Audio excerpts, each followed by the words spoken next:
Welcome back to Beyond the Cage, everyone. I'm Gabe Benchamal. So yesterday we received the news that Bellator has just been bought out by the Professional Fighters League. Initially this news was supposed to come on Thursday, but I guess we got it a little bit early, so there we go. One of PFL co-founders Donn Davis went on to Ariel Helwani's MMA Hour to discuss literally everything, and he didn't shy away from any questions Ariel asked. So let's not waste any time and get into this right away because there's a lot of stuff we have to cover. So first I'll go over the actual deal. It was actually a stock deal, meaning that Paramount, the company that owns Bellator, actually received a small minority stake in the Professional Fighters League, so the PFL dished out no cash for this deal whatsoever. Now, more importantly, what the hell is happening to Bellator? And the short answer is nothing. It'll still exist along with the PFL as kind of two separate entities under one umbrella of the PFL Incorporated. With the purchase of Bellator, they're under the same roof as the PFL, meaning that all 210 Bellator fighters are under the same management as the PFL ones. Now, where this gets intriguing is what Donn Davis plans to do with the Bellator format. They're going to still be using that promotion for one-off events like they have in the UFC. What I mean by one-off events, it means that fighters fight for like one time and not in a regular season format like they have in the PFL. So basically, literally every other fighter promotion except the PFL. And along with Bellator keeping their same format, PFL is going to keep their same regular season format as well. It'll run from April to November, with the winner at the end of the season being crowned the champion and earning $1 million. But what's really cool about this merger is that Bellator fighters could actually opt into fighting in the season format of the PFL. And the same goes for PFL fighters that like fighting in one-off events like they have in Bellator and the UFC. Donn Davis gave a great example with Anthony Pettis, and I couldn't agree more. At this point in Showtime's career, he's not going to want to compete every 2 months. Pettis is better off fighting once or twice a year, and that's it. But overall, this is great because there are a lot of compelling matchups in PFL and Bellator that will be awesome to watch for the fans. And what's even more exciting is that Donn Davis wants to create an event in February where he's going to have the PFL champions go up against the Bellator champions. I mean, come on, we talk about cross-promotion all the time, but this is the best one we've had in years. Hopefully, we do get to see that Chris Cyborg versus Kayla Harrison fight. I really want to see that one go down. However, one small caveat to this integration is that the PFL does not have a middleweight or bantamweight division, and two of Bellator's best fighters in Johnny Eblen and Patchy Mix are not really going to be allowed to compete in the season format. But on the positive side of things, Bellator's standalone MMA promotion is going to be called the Bellator International Series. For 2024, there's going to be 8 standalone events, with 6 to 7 of them being taking place outside of the US. And each Bellator standalone event will have a guaranteed 2 title fights on it, whereas the PFL's regular season is going to be localized to the US. Some more good news comes out of this deal, as all 21, yes, 21 of Bellator's employees are going to be able to have the option to join the PFL. Also, the commentary team of Mauro Ronaldo and Mike McCarthy are also going to be able to join as well. But Donn Davis doesn't know if former president of Bellator Scott Coker is going to want to join. Remember, he sold Strikeforce to the UFC, and this is his second time being bought out by a competitor. But the real craziness from this entire Bellator deal is Donn Davis's vision for how the PFL is going to operate within the next 5 years. He acknowledges that the UFC is a brand powerhouse and they really don't stand a chance at this moment in time. But Donn believes that the PFL can become a co-leader in the MMA industry. And when I heard his vision for how he wanted the PFL to operate, it blew my mind. Because it blew my mind. So if any of you watch European football, or for my North Americans, soccer, you might be aware of the UEFA Champions League, a tournament where the best teams from Europe's biggest and best leagues compete for a chance to become the best club in the world. To qualify, you have to win your league, or at the very least be at the top of your table. And how it will work is that they'll have multiple different series from different points of the region to bring fighters all together into one tournament at the end of the year. PFL Europe has started super strong, but then you have PFL Middle East coming in 2024, and then PFL Africa coming in 2025, and then you have PFL Latin America coming soon. These global PFL leagues will combine with the American PFL regular season league to create an amazing final tournament for the year. It's basically going to be the Champions League of fighting. This idea is so out there that I couldn't really even fathom that this was even possible. The thing is, the PFL can't really go head to head with the UFC at their own game. The UFC's brand power is just way too strong, and it would take an absolute implosion or a major scandal for everything to fall apart for them. So the PFL has been forced to innovate, and innovate is really putting it lightly, because Donn Davis made even more announcements towards the end of the year for 2 of their biggest fighters on the roster. First off is Francis Ngannou. Donn Davis is projecting that Francis Ngannou will fight Deontay Wilder in a mixed rules matchup. Now, we've seen that happen in one championship with Demetrius Johnson and Rotang, and it actually turned out pretty cool. But in terms of this fight, Donn Davis said that isn't a matter of if, it's just a when factor. Because Deontay Wilder has a boxing match in a month, so who knows what his schedule is going to be like. So Donn Davis said that this fight will either happen in Q1 of 2024 or Q4 of 2024. And then the second announcement concerns everyone's favorite, Jake Paul. After Jake Paul's upcoming boxing match with Andre August, he has told Donn Davis that he will be fully committing to MMA for a year in preparation for a fight versus Nate Diaz. And Donn was not shy about sharing that the PFL have offered Nate Diaz $10 to $50 million to fight Jake Paul in the smart cage. If I'm Nate, I'm not even thinking about it. I'm taking that money. So that's pretty much what's all happening with this Bellator deal. To recap, PFL and Bellator's fighters are under one banner, meaning that they can fight one another. They're keeping Bellator standalone series and using it as a UFC kind of clone. Fighters from either promotion can switch from the season format to the standalone format. The PFL wants to create different global promotions to feed into the one final PFL tournament at the end of the year. Finally, Francis Ngannou versus Deontay Wilder and Jake Paul versus Nate Diaz are fights that are reportedly desired by the end of 2024. So what do I think of this? I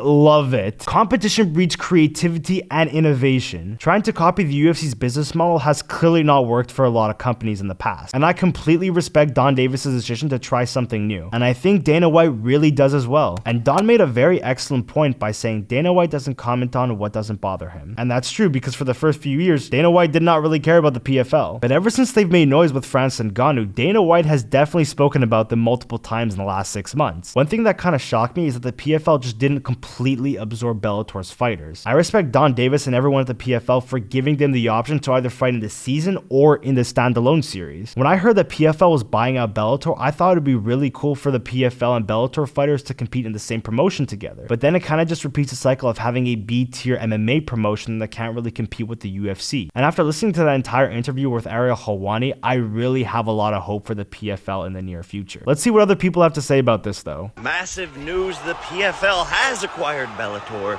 This is insane news for the whole entire industry. It makes PFL even more of a global powerhouse with a fight roster now equal to that of the UFC's, and we have some challenges. Let's prove it. Their champions versus our champions. Let's make it happen.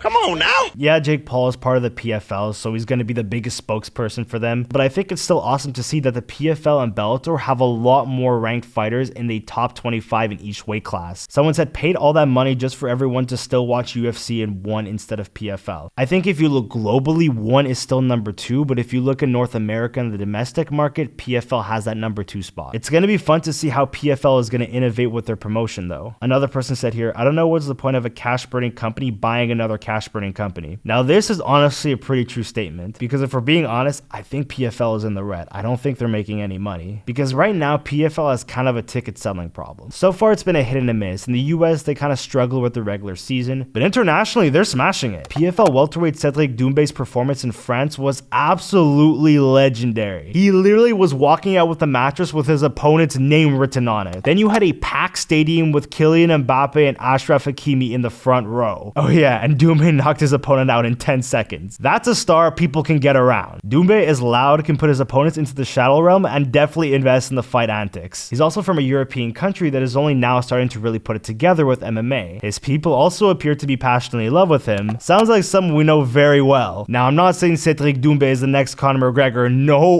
way, but he is the PFL's first fighter that they can organically grow into a star and that they don't have to poach from another promotion. With his prior championship experience in kickboxing, I think no doubt he has the potential to become a PFL world champion. And maybe not even just a champion, maybe one of the biggest fighters on the planet. Because ever since that knockout, I'm tuning into every Cedric Doumbé fight. The PFL need their unicorn or a big star if they want to make it big, and I really hope they found the guy. Because when one fighter gets big, it elevates the entire roster and promotion to new heights. Hopefully Cedric Doumbé becomes a PFL savior and Donn Davis's plans come to fruition. Because Donn Davis's vision has the potential to be something incredible. If you enjoyed this video, please hit that like button, that subscribe button, and make sure you hit that notification bell so you never miss an upload. This has been Beyond the Cage. I'm Gabe Benchamal. Thank you guys so much for watching. I will see you guys in the next one. Take care. Peace.